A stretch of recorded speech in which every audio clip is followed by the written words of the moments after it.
15 minutos de la hora 13 y ya estamos en condiciones de entrar en comunicación telefónica con Cintia Castro, quien es abogada, experta en delitos de corrupción y obviamente tiene que ver con este anuncio del presidente Javier Milei, juicio en ausencia. Hola, ¿qué tal, Cintia? ¿Cómo estás?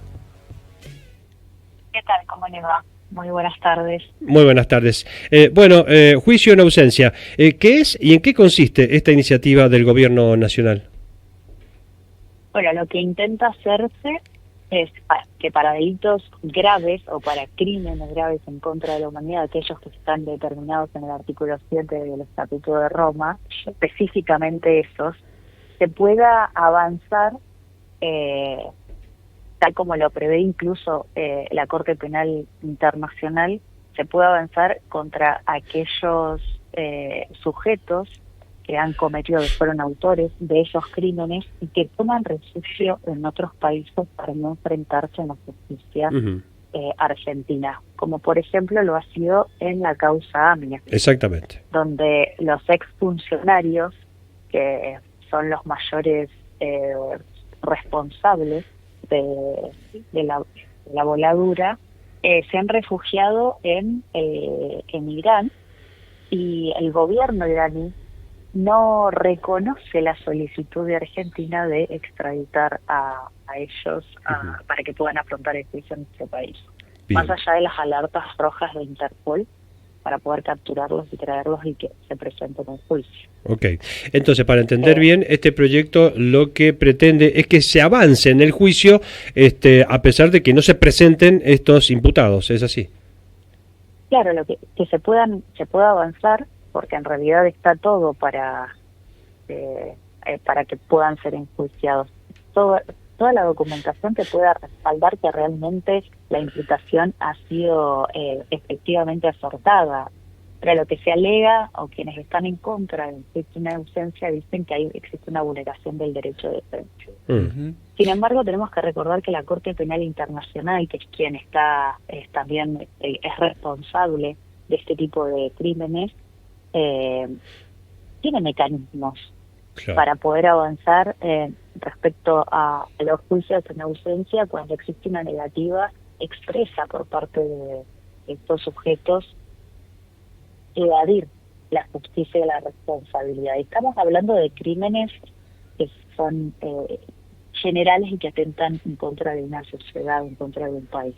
De crímenes de lesa humanidad, genocidio, por ejemplo, terrorismo, financiamiento del terrorismo. No de crímenes comunes, claro. Homicidios, robos, por ejemplo, no fraudes, no. Cintia, no entonces... crímenes comunes. Sí. Perdón, Cintia. Sí. Ibas a seguir hablando y te interrumpí. No en contra de crímenes comunes, entonces no existiría una vulneración al derecho de defensa, porque además lo que dice el proyecto es que si existe alguna justificación, por ejemplo, que durante el juicio incluso pueda existir una condena en ausencia, ¿no? Y que el imputado se presente y pueda justificar de que, por ejemplo, no ha tenido conocimiento del proceso, o de que estaba imputado, o que existía también un impedimento válido que pueda justificar su ausencia, se realizará un nuevo juicio en presencia del imputado. Entonces, no hay tal vulneración del derecho de defensa porque va a tener la posibilidad de defenderse. Ahora, distinto sería que sobre delitos comunes, personas que están en nuestro país, los acusados no tengan oportunidad, porque también tenemos que recordar que no existe negativa por parte de los países a extraditar a personas comunes por delitos comunes. Claro. Lo que hay es una negativa contra la afectación de intereses, de mega intereses entre países y de poderes que nosotros muchas veces desconocemos, como por ejemplo lo ha sido la voladura del AMIA. Claro. Cintia, ¿y qué antecedentes hay al respecto de estos juicios en ausencia en el mundo? Bueno, Francia, Alemania, por ejemplo, tienen una forma también de encarar los juicios en ausencia. Pero también vuelvo a la Corte Penal Internacional porque es de ejemplo en seguridad y nosotros hemos, por eso digo, existe un riesgo, puede llegar a existir un riesgo y también la negativa por parte de algunos países de no reconocer la sentencia de Argentina cuando exista un juicio, una condena por un juicio en ausencia. Nosotros somos firmantes de la Corte Penal Internacional, entonces al ser firmantes tenemos que acatar ese procedimiento. Entonces, si nosotros de alguna forma acatamos ese procedimiento, ese mecanismo, ¿por qué no lo vamos a incorporar cuando se echa una afectación directa? Y qué mejor que desde nuestros tribunales poder encarar este tipo de investigación, juicio y posterior condena. Ahora, tenemos antecedentes. Francia es una, como países, ¿no? Sí. No en la Corte Penal Internacional, que es la que nuclea a todos los que hayan sido firmantes. Pero Francia e Italia han sido ejemplos o pioneras específicamente en leyes antiterroristas. Solamente en esas instancias donde se permitieron en casos de terrorismo y de corrupción. Claro. Se lleva adelante porque es fácil poder escaparse en Europa. Claro. Entonces, bueno, se han hecho, pero ha sido utilizado para poder evitar la impunidad y son ejemplos con respecto a esto. Ahora, tenemos otros casos por excelencia, que es el juicio de Nuremberg tras la Segunda Guerra Mundial, que se juzgaron a altos líderes nazis por crímenes de guerra, de delitos de lesa humanidad, pero lo que no ha sucedido, que estos crímenes, porque Argentina también, desde los tribunales, y estos somos pioneros, o sea, es un avance de punta que se hayan en los tribunales del país, se haya juzgado delitos o crímenes de lesa humanidad cuando se llevó a juicio y se enjuició a los militares responsables de la guerra cívico-militar de la dictadura, de la época de facto. Entonces, nosotros somos los únicos tribunales en el mundo que llevaron a juicios a sus propios criminales responsables de delitos de lesa humanidad. Y eso es muy importante poder mencionarlo, porque ahora lo que estamos haciendo es que esos mismos crímenes que están en el artículo 7 del Estatuto de Roma se puedan juzgar más allá de la negativa de los criminales al ser juzgados, porque se refugian quizás en la corrupción que existe transnacional en países donde ni siquiera tienen o respetan la legislación de otros países. Entonces es muy importante entender solo en estos crímenes poder avanzar con el proyecto de ley para que no queden impunes. Esto sí que se quedan hace 30 años esperando un juicio justo. En el medio hubo corrupción del sistema judicial, de nuestro sistema judicial, del poder, del poder judicial y del poder ejecutivo, cuando intentó avanzar en una investigación desde el legislativo. Bueno, estuvo bastante viciada también. La causa se abrió en dos, AMIA 1, que es la voladura, y AMIA 2, la corrupción. Entonces, es importante que avance porque es una iniciativa desde los estrados argentinos a poder juzgar crímenes de delitos de lesa humanidad con un agente internacional que lo cometió. Claro. Abogada, suponiendo en que en el Congreso de la Nación haya luz verde, considerando de que a pesar de que este presidente Javier Milei no tenga los votos necesarios para poder sacar rápidamente una ley de este sentido, y sí considerando que, de todos los partidos políticos lo encuentren como sumamente necesario tener este tipo de ley de juicio en ausencia.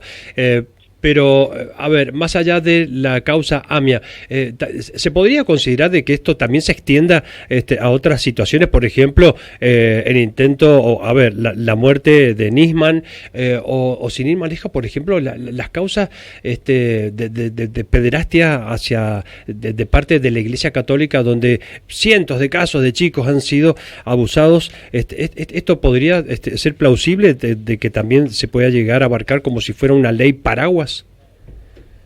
Mire, con respecto a lo de Nisman, Sí, muchas veces se dice que ha sido un magnicidio, sí. pero bueno, eso hay que probarlo, todavía no han podido ni siquiera probar que realmente no se suicidó, que realmente le mataron. Entonces, en principio esto para que se pueda determinar. Y después tiene que existir un alcance general y una afectación a toda la sociedad, que es lo que indica el Estatuto de Roma. Ok. Entonces, para que se ingresen en estos crímenes, si son crímenes, delitos de lesa humanidad, genocidio, se tienen que abarcar a un gran número de personas, a una sociedad, ¿sí? Claro. Entonces, después el otro que me decía usted, con respecto a los abusadores de la Iglesia, bueno, se debe determinar lo mismo. Claro. En esos serían, yo le diría que están más dentro de crímenes comunes, y donde deben ser llevados, que no significa, a ver, deben ser llevados como personas individuales por crímenes comunes. ¿Mm? No están incorporados y deberían darse ciertos preceptos que también los determina el Estatuto de Roma para ellos. No existe una afectación generalizada en toda la sociedad en principio. Claro. En principio, ¿no? Bien, bien. Sí. Pero, sí. No, siga. No, hay que ver después si no existe respaldo de la Iglesia católica. Claro. Sabe que la Iglesia católica tiene su propia ciudad, que es el Vaticano, entonces existe connivencia por parte de los responsables de las altas cumbres de la Iglesia católica, y bueno, estamos hablando de la responsabilidad de una ciudad, que es lo mismo que sucedería con Irán.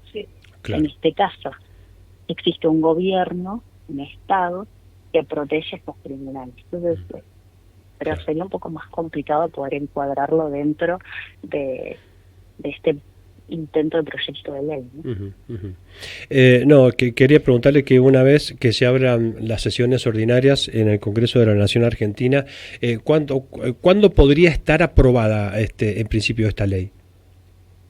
Bueno, usted sabe que es un poco dudoso la intención o las ganas de querer trabajar por parte de los legisladores. Tenemos un parlamento con legisladores bastante flojos, donde además de eso, muchas veces están incapacitados en llevar adelante una comprensión de proyectos tan sensibles como Claro. no están preparados, no tienen capacidad. Los asesores son muchas veces los familiares que tampoco están preparados y levantan la mano de acuerdo a lo que le dicen sus dirigentes políticos. Entonces es muy difícil poder debatir en el Parlamento con gente que sabe.